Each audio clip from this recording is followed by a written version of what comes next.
Car keys. Car keys. Yes. Good girl. Nice job. Nice.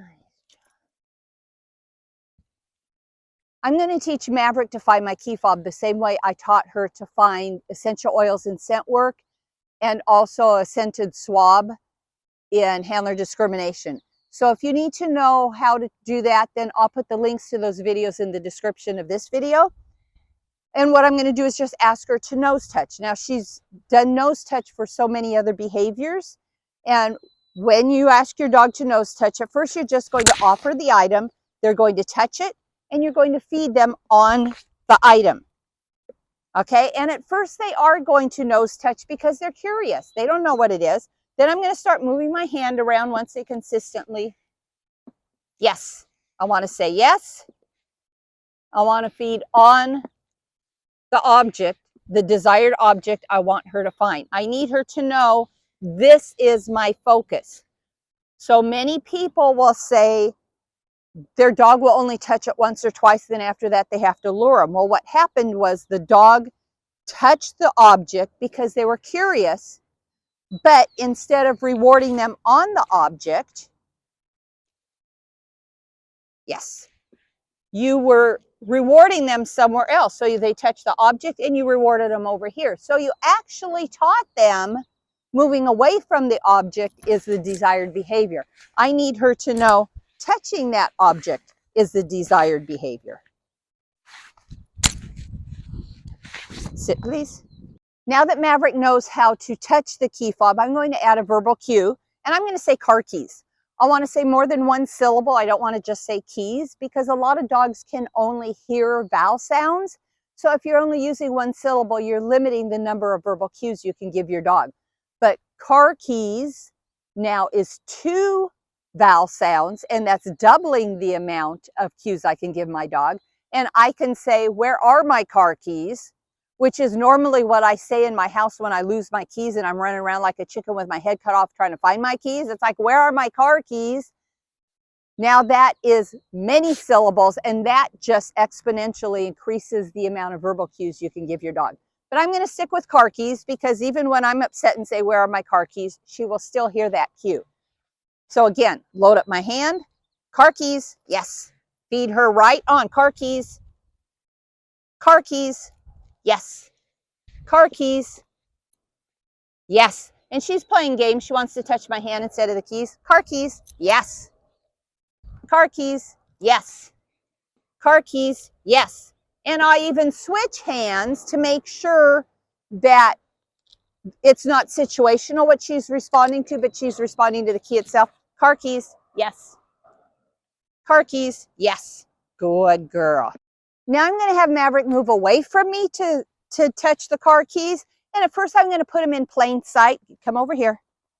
Sit, please. I'm going to let her see me put him down, but I still need her to move away from me to touch those keys. Car keys, yes. And again, she punched the key with her nose, and I'm going to feed her right on that key. Good girl. Good job. We'll do it again. I'm going to put it in a different spot right here. Good. I'm going to put it in a different spot because it needs to be visually different. If you leave it, oopsie, I know, let's get back, stay. If you leave it in the same spot, you can bore them, you can frustrate them, you can stress them out because they're going to say, I already did that, why are we doing this again? So just go ahead and mix it up some. Car keys, yes. So her alert is to look up at me, and I'm going to give her several treats for leaving me and finding the car keys. Let's do that one more time. Sit, please. Stay. Car keys. Yes. Good girl.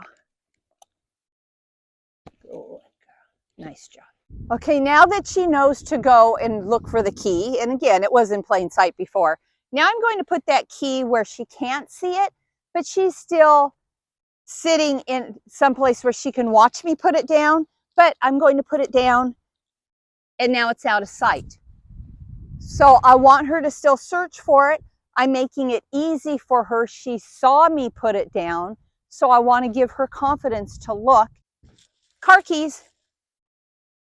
Yes, so she found them. They were fairly easy to find, and she did watch me, but she had to go look for it because it wasn't obvious to see. So you see that I'm giving her multiple treats for finding this. I'm giving her a jackpot because she did a good job in searching. And think of it as what you know about small children. They would rather have 10 shiny pennies than a small dime. So by giving her those treats as a reward for a jackpot one at a time, I'm giving her those 10 shiny pennies that are making her happy.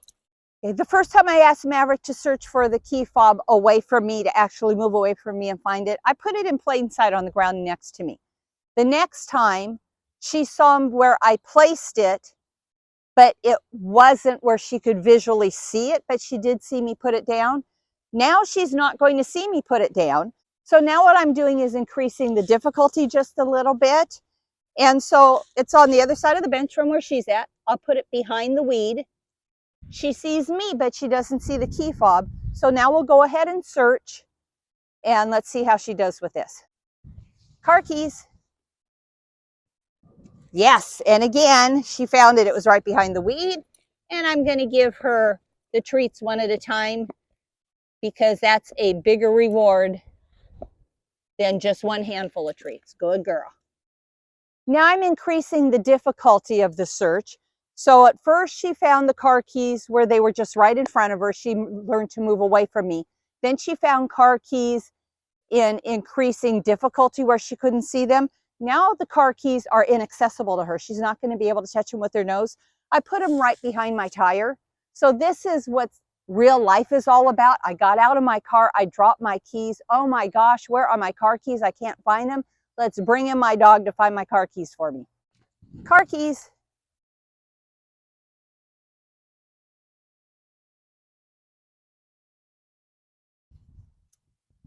Yes, good girly.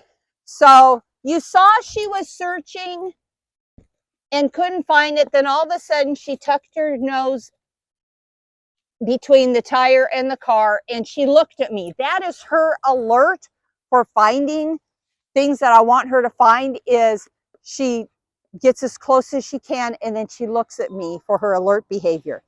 So we went in one training lesson in just a few minutes to being introduced to the key fob, never knowing what it is, to being able to find it where it's inaccessible.